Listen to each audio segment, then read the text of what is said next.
যে আমরা তো এগুলো বরদাস্ত করবো না, আইন আইনের করে চলবে। সংঘর্ষ তো আমরা করতে দেইনি, করতে দেবো না। সংঘর্ষের চ্যাপ্টার ক্লোজ।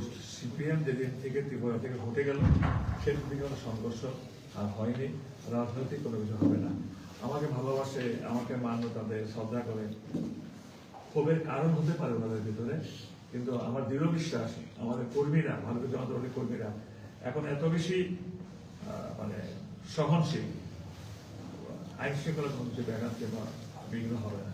এটা আমি আপনাকে নিশ্চয় দিতে পারলাম।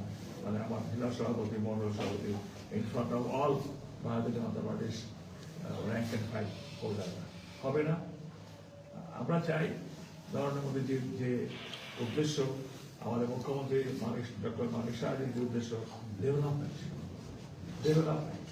এবং এই ডেভেলপমেন্ট ছাড়া আমাদের সামনে নতুন আলাদা কোনো ভিউজ নেই।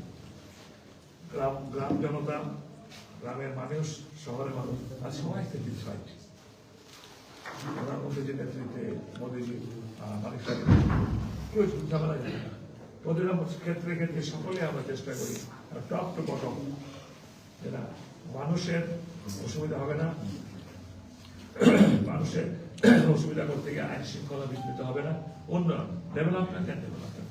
আমি এসব করতে পারি ভারতীয় জনতা পার্টির পক্ষ থেকে, বিশেষ করে এই ক্ষেত্রে কোন রকম ঝুট ঝামেলা উত্তেজনা করে মানুষের মন তো বিক্ষুব্ধ হয়ে যায়, কিন্তু বাট দে আর কন্ট্রোল, নিশ্চয়ই দেখেছেন। সিপিএম যেদিন থেকে চলে গেল ত্রিপুরা থেকে, এই সময় হামলা হুচিতে আইনি